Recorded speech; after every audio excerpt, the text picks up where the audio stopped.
Well, it's Winter Wildcard Team 3 day, and the other Winter Wildcard teams are going out of packs today, we think. I mean, I don't know what's going on. It says their Winter Wildcard players are now available for 16 hours, but then it says here, Team 2 is now added to the player pool for 7 days, 15 hours. So does Team 2 stay in packs then? And then Winter Best of is in packs for 3 days and 15 more hours. Are we gonna get a Winter Best of Team 2 on this Monday? Nobody has any idea, because EA don't tell us anything. When the leakers don't know, then we really don't know. So we'll have to just wait and see, I suppose, but I'm assuming today's gonna be Team 3 because we got all the leaks for it and stuff like that. So we're gonna have to just look at that today, talk about preparing for it, and a possible Winter Best of Batch 2, which we'll talk about as well when we get to the market stuff, and another evolution that is leaked. We got like, I think 5 now that are set to come, and we've seen none of them. And the content the last like 2 days has been terrible. I don't exactly know what's going on, but anyway, I will for this video have the year in review player pick, hoping to get an icon in it. You know, I've seen some crazy pulls in this. Of course, you can get really shafted. You might not even get an icon,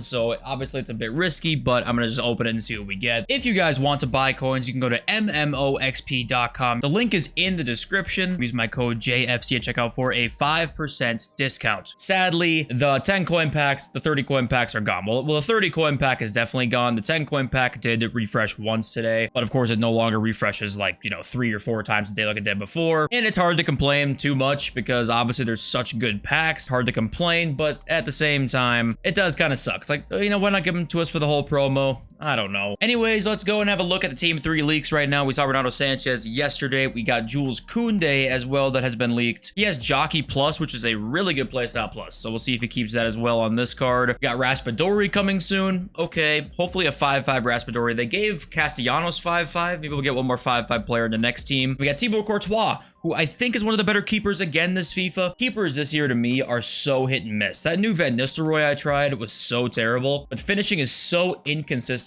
that it's hard to know if it's like a save was made because your goalkeeper is like better, or if it's because the finishing is just so dog shit that it's difficult to know exactly what's going on. I think Courtois seemed pretty good. Van der Sar seems pretty good. It's kind of the usual suspects, honestly. If there's a keeper you tried this year that you like a lot, like a significantly more than another one, let me know and let people in the comments know, because keepers are just like so hit and miss. It's tough to know. But he's coming, and so is Adrian Rabiot, whose stats will probably look something like this, and he's very good in game. I'm not gonna lie, I think he had a good card last year, so I'm excited to see this one. The SBC coming today is Ian Wright. So, you know, we've seen a couple of these icons look really good, like Luis Hernandez did. Del Piero looks pretty good. You got obviously Ruud Gullit. He's always gonna look good, but you know, it's gonna be interesting to see what they do with Ian Wright. He's gonna be at least half decent, no doubt about that. The question is just how good is he gonna be? I always say with the more fodder icons, I really hope they make them good, because it's rare we get a great Ian Wright card. It almost never happens. Now we have another evolution leak. The name is High Visibility. Looking at the name, I think it refers to a position in the midfield area, perhaps a CDM, center mid, or cam. I don't really know where that's coming from. Is he,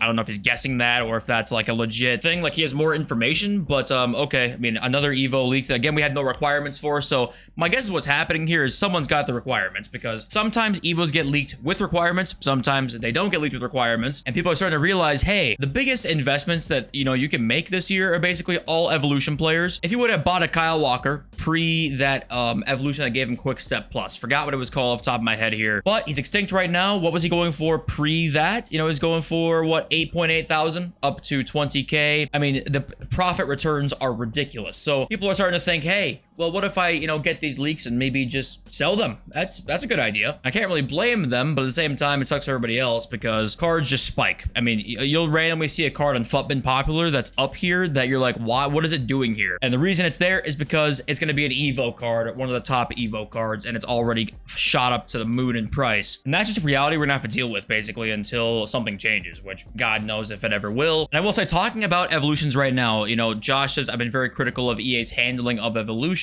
However, they found a fantastic balance at the moment. Huge upgrade paths available if you want them, high rated, high quality players, mixed positions, etc. Still a few wrinkles, but easily the best part of the game. I think that there's a few things I want to add to this because they are getting it down more and more right now. I've been obviously very critical myself as well, if you're familiar with the channel, of course, but the one thing I like that they've been doing recently is, for one, they haven't been too expensive. That's a huge aspect of it too. Number two, big boosts, right? That's very important to me. Number three, there's so many of them out at a time that you can kind of chain them, right? And you can chain them and see what the card will look like before you begin. Because how they had it before, it was like you kind of, if you wanted to try an Evo, a bronze or silver, you basically had to accept the fact that this card might not be, you know, a requirement for an evolution for literally a month or two, and I just have a shitty card sitting there doing nothing in my club. Whereas now you can look through and take a card into Growth Spurt 1, then take them into Keeping Balance, or, you know, whatever, right? You can see an entire chain that is actually worth grinding up towards, and that's really nice. Then the one thing that I still think, you know, could definitely use some work on is, you know, upgrade paths limited by playstyle plus requirements / caps. I definitely agree with this because EA do not want a card with 2 playstyle pluses yet. So what they're gonna do, or what they've been doing right now, is, you know, they release playstyle plus cards, which is kind of what we wanted because we want them to be good, but at the same time, you can't chain them. So it's a kind of a tough balance to have, but I really hope they do what they did here with Growth Spurt, but then make it so that they either don't have a playstyle plus, or you can overwrite it, right? So you have Dead Ball here, and if I put him into Midfield Dynasty or Pitch Commander, it then gives them this playstyle plus instead, because that's pretty limiting right now. And if we don't get a, you know, 2 playstyle pluses all the way until past Team of the Year, right? Say they're the first cards with 2 playstyle pluses, and it takes a month or two after that to actually see them start to pop up again. You could be looking at every single evolution here you basically can't use again for like 2 months, and that would be a problem to me. So either make them be able to be overwritten, or let us have 2 playstyle pluses on a card, which I don't think they're going to do. So I really hope you can like give us an option to either overwrite it or do something, because that might be a pretty big problem coming up here soon. And I would hate to see that, you know, put a damper into evolutions, because I really do think it's one of the best things in this game, even when the game modes are ass. Imagine when evolutions is going to be out next year. If, I mean, listen, if the game modes are the same next year, every EA employee is going straight to hell. All right, I'm saying it. I'm saying it. We have quite possibly the worst mixture of game modes that I can think of in any video game ever. If it's the same again next year,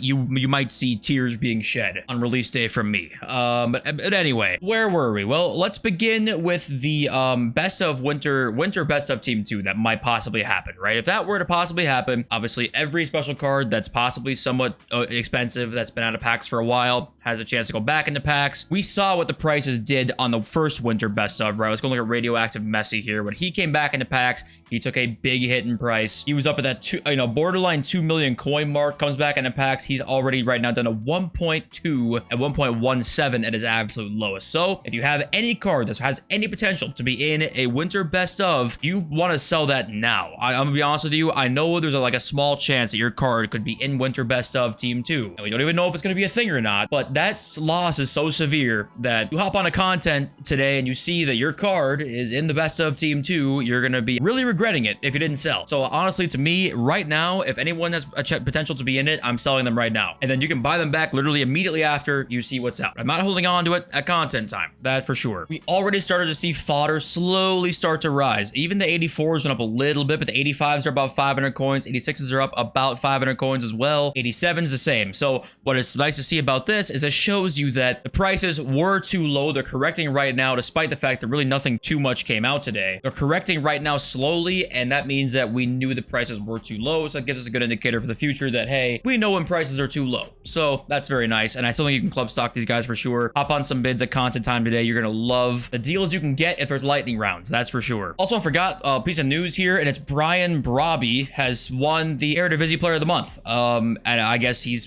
going to be in the next GTA 6 as well. I don't know what this graphic is, but okay, it'll probably not be very good, but I want to show you guys that because I don't want to leave out any information that I find. So, okay, well, let's open this year in review pick. Now, I also want to ask you guys, what do you want to see me talk about more in these videos? Like, if there's one thing you had to pick, do you want to, you know, hear more investment tips? Do you want to hear more trading tips? Do you want to just have me talk about the game longer? You know, I make these videos for you guys, so I want to know what you like and what you don't like, right? So if you want me to go in more in-depth on things or less in-depth on things, then let me know. But okay, I'm really hoping for just like one icon in this, because I only had to pay, I think, for the team of the week, so like 35k to do this basically, which I know that opportunity cost is a thing, but ignore that for now. Let's just take the roll of the dice and see what we can get.